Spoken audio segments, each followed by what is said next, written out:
two sides will suffer a combined total of 22,000 casualties, which will make Shiloh the bloodiest battle of the Civil War up to that point. One of those casualties is a Lieutenant Lewis Peff, P-E-F-F, of the 3rd Illinois Infantry.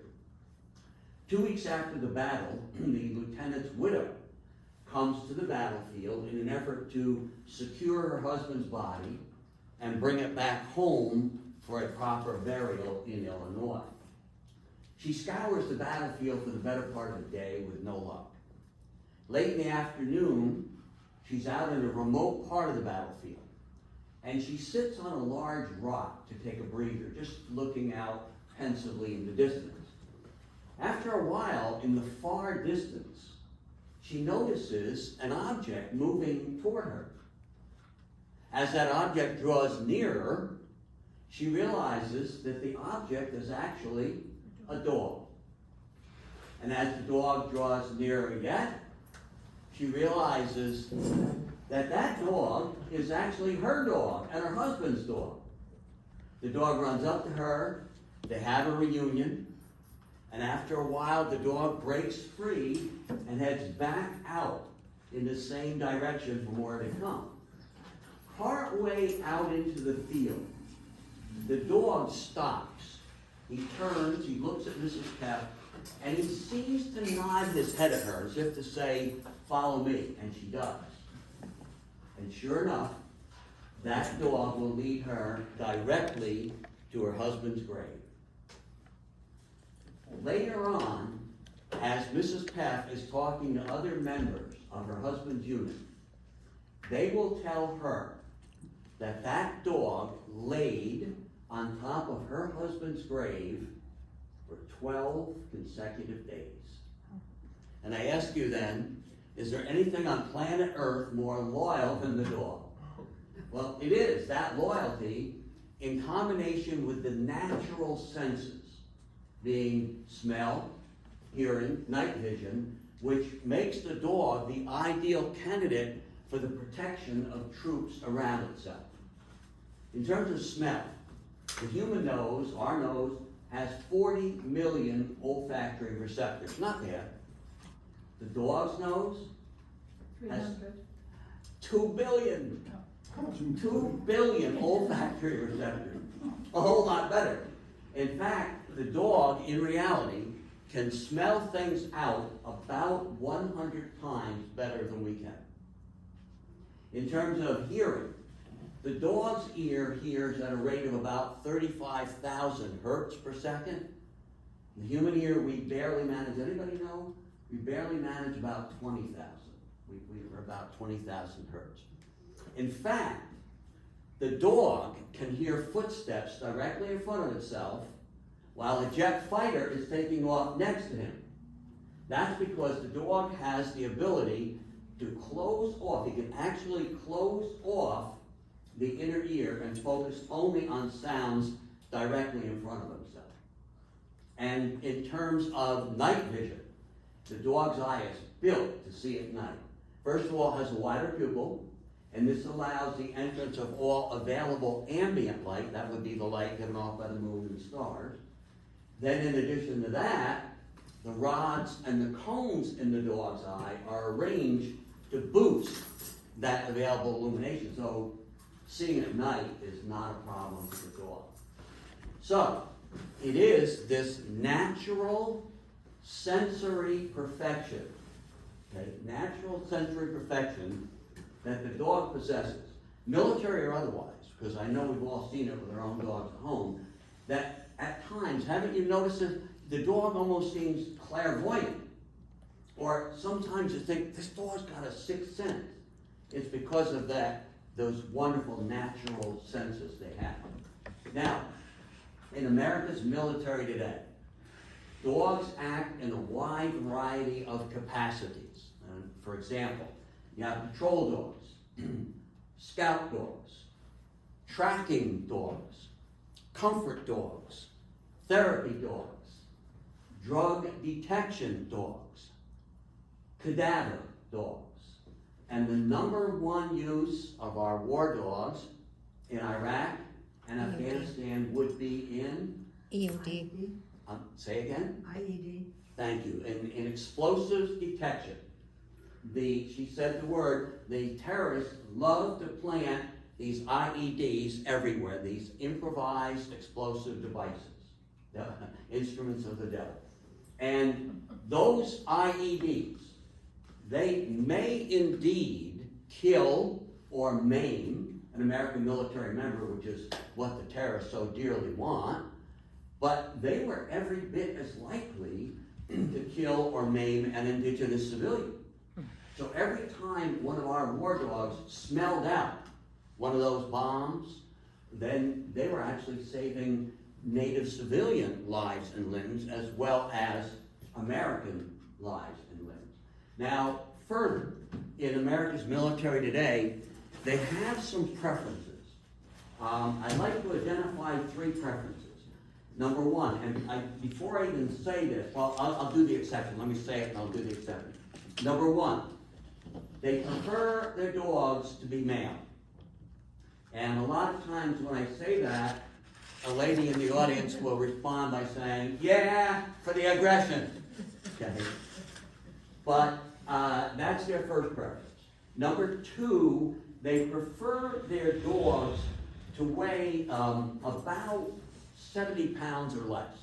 They don't like to have the dog weigh too much more than that, give or take. And a picture being 1,000 words, can you folks see that? Just upside down. Upside down. Sorry about that. Can you see that? Okay, what we see here is an image of a handler carrying his dog on his shoulder.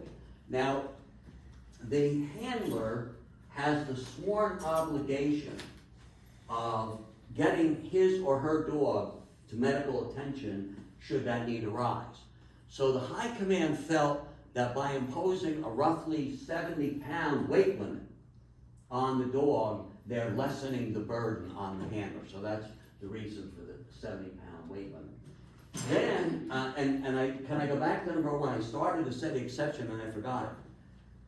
Remember I said they prefer males. There are many female dogs in military service, and let me not leave that impression. There are many, but what they're looking for are the males for reasons we're not exactly sure, but they tend to favor the male. But there are many female dogs in service, which brings me to #3. They prefer 3 specific breeds today. Belgian Malinois. Okay, hang on now. She's right, that's correct. But what I wanted to do, because I have a tendency to get myself in trouble just like that, okay? Before I say it, I would like to say, yes, there are many more breeds in military service than these 3. And I had to be careful when I first started this. I'd say, these are the 3 breeds that they prefer, and somebody goes, no, I know they have lambs, and this is true. So now I've tried to modify it and say, yes, there are many more breeds other than these 3, but you are right. The #1 breed they prefer is Belgian Malinois. the Belgian Malinois. Okay. Okay, I don't know. Okay. And then while I'm at it, this dog is parachuting out of a plane.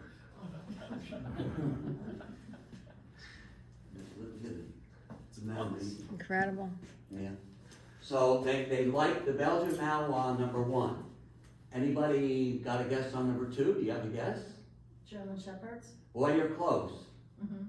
The second preference is the Dutch Shepherd. Dutch Shepherd. They love the Dutch Shepherd #2. This is the order of preference too. Okay? Now, folks, before I leave this picture, you see what the dog is wearing? Goggles. Not goggles. Doggles. Goggles, okay. They're D-O-G-G-L. They're not goggles. They're doggles. I let you into them. I'm sorry. That's all right. All right. And here we have, I love this picture, this German Shepherd coming out of a vehicle. I wouldn't want to be on the other end. Would you want? I wouldn't want to be on the receiving end here. Okay. That's the second preference would be the Dutch Shepherd. And then the third preference would be German. German Shepherd, the good old, they still like the good old German Shepherd. Now, in this photograph here, we see a German Shepherd wearing a pair of booties. See the booties?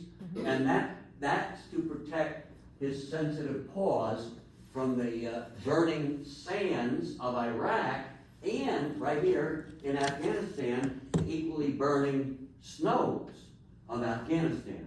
Okay? So those are the three preferences. I can't leave this discussion without showing this, because this hits you in the heart. This is a picture of a beautiful, beautiful German Shepherd sitting on a 55-gallon oil drum, and this beautiful dog is recovering from PTSD, which demonstrates that the horrors of war affect the animal kingdom every bit as much as they do mankind. Look what I have in the back. Anybody old enough to remember Sergeant Preston of the Yukon and his famous dog, King? This remember? Yeah, so, see, we're getting memories. This was on the radio. I remember him on radio, mind you, okay? The TV show was not so great. And here he is again, Sergeant Preston again, okay? But the main reason I have this photo is they're showing an attack-trained German Shepherd in action. And even with the padding on these dogs' arms, they still are loaded with bruises. We went to Boston some years ago. We attended a police dog training clinic, and the handlers would say, "Do you think that padding is so good, but we're all black and blue?" You know? Well, that brings me to my last thing about today's military, American military today.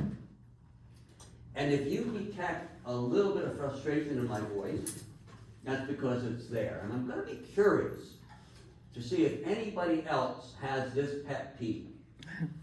I have this sense that in America today, let me see if anybody agrees with me, we seem to have difficulty speaking directly to issues anymore.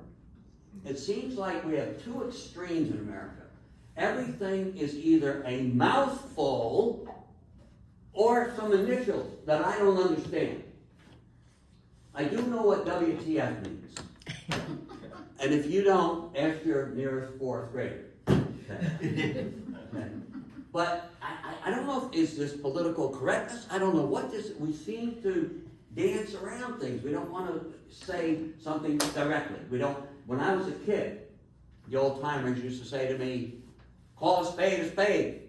What's wrong with you?" You know, we seem not to do that, and so we seem to want to have a lot of words or initials. It's kind of I don't know. Well, anyway, the whole point is, folks, my frustration in America's military today, they no longer use the term war dogs.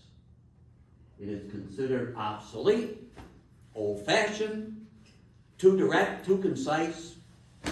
The new, here we have my pet peeve. We got both extremes. On one hand, the mouthful. On the other hand, the initials. So the new term for war dogs is, ready? Military working dogs. There's the mouthful.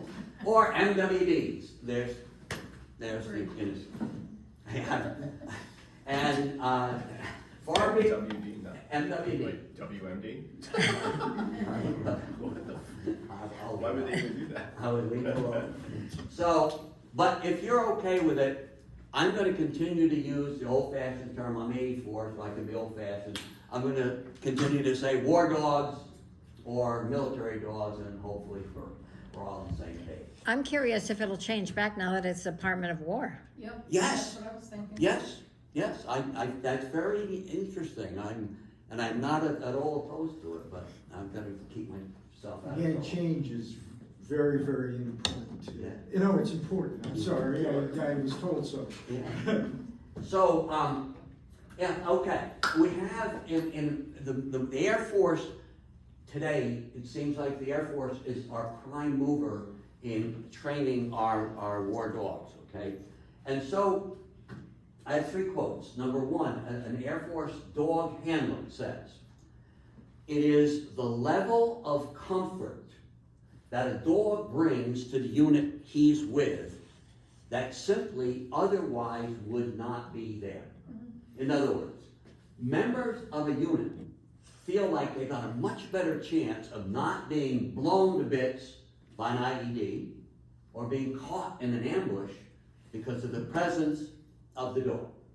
They feel that the dog is going to give them warning, and they're just a little bit more comfortable. He sums it up beautifully. He said, simply put, the presence of a dog with a unit saves lives.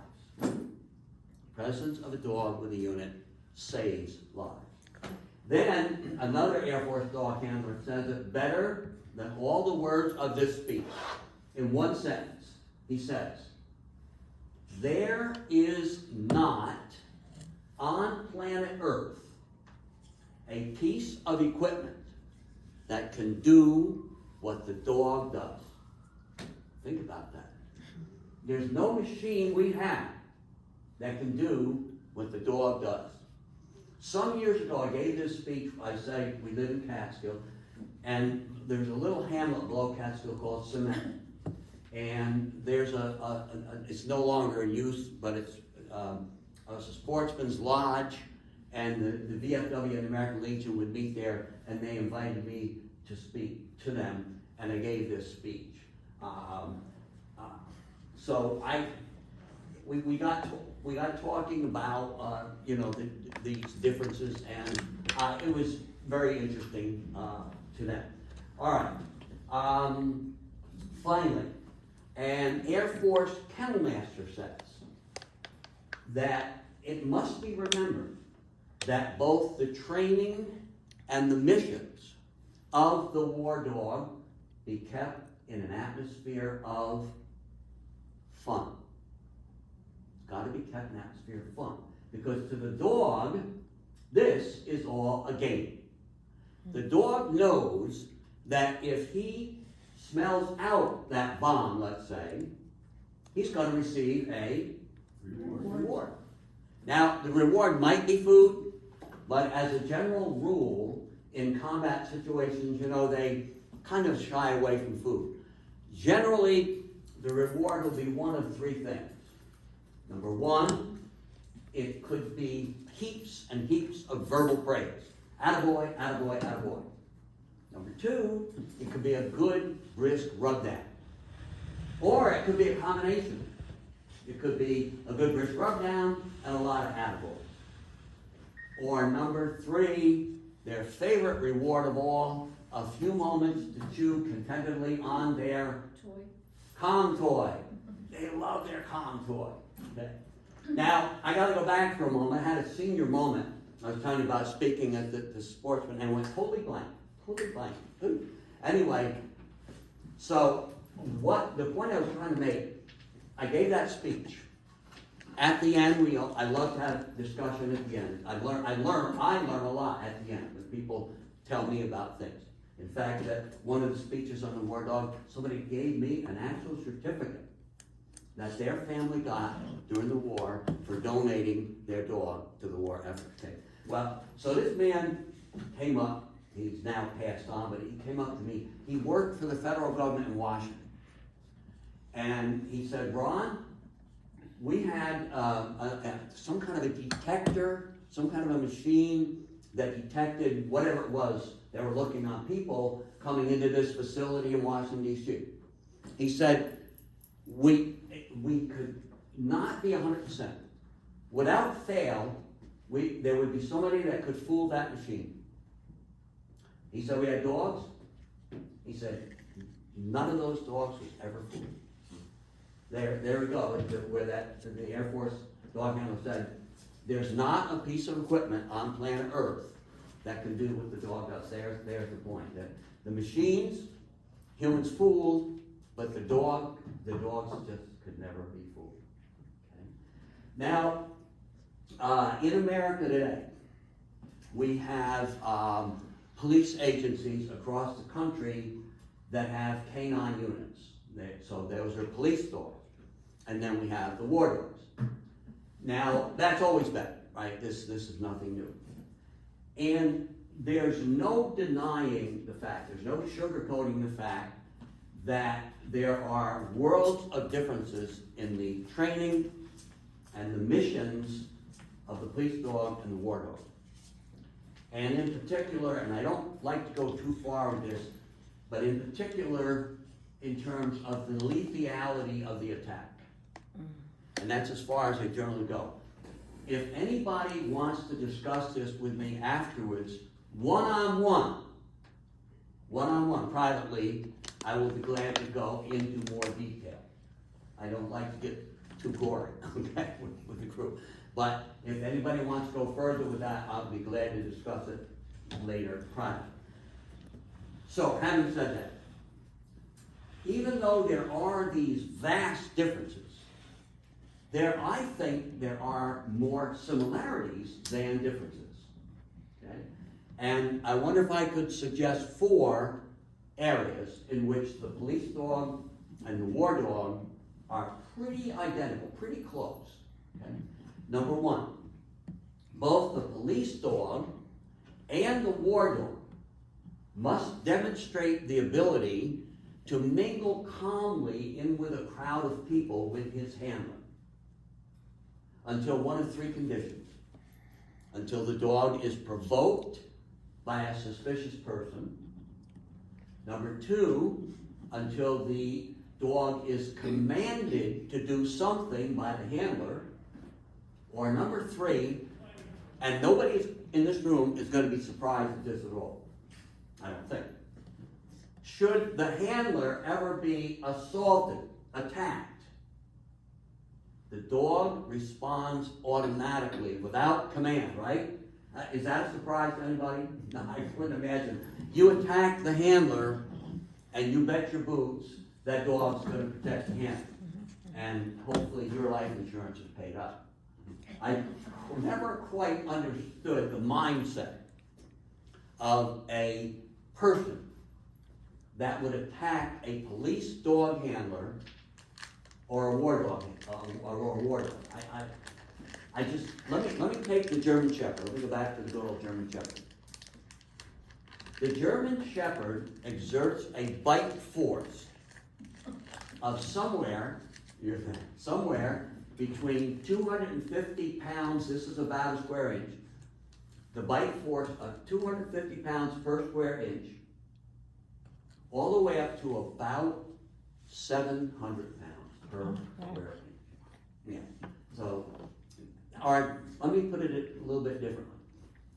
With one snap of his jaws, the attack-trained German Shepherd is capable of breaking 7 bones in the back of your hand, your wrist, and your forearm. One snap of the jaw. Why would anybody mess with such a fearsome weapon? I've never quite understood. Number 2, both the police dog and the war dog must demonstrate the ability of detecting the presence of people at a variety of distances, and they got to be able to do so by sight, by sound, by smell. Number 3, both the police dog and the war dog must demonstrate proficiency in pursuit, attack, and here's one nobody thinks of, release. Release. The dog has to have enough self-discipline to stop making meatloaf out of the bad guy on command. It'll do little good if he won't break off the attack on command. And then number 4, both the police dog and the war dog must demonstrate the ability to be able to ride calmly inside of a vehicle with the handler. Again, same 3 conditions, until the dog is provoked, commanded, Or should anybody be crazy enough, imagine this one, to reach into the window, expose the head, to the door, really heaven help you. Now, some of you might be wondering, you keep saying, Ron, until the dog provoked. What is the provocation? Well, the provocation depends upon the training of the dog. So if we have, let's say, a drug sniffer here, well, that dog's going to react to the smell of drugs or drug making material, drug carrying material on a person. That's going to provoke the dog. Okay. Let's say we got a bomb sniffer. Well, then that dog is going to react to the smell of explosives, explosive making material, explosive carry, anything to do with it. So the provocation depends upon the training of the dog. That's what will provoke the dog. Will be the training that the dog has. And that concludes part one of our discussion on the history of war dogs. In part two, if you would like me to come back another time, I'd be delighted. In part two, we discussed the role of America's war dogs in our more modern wars, starting with World War I, World War II, Korea, and Vietnam. And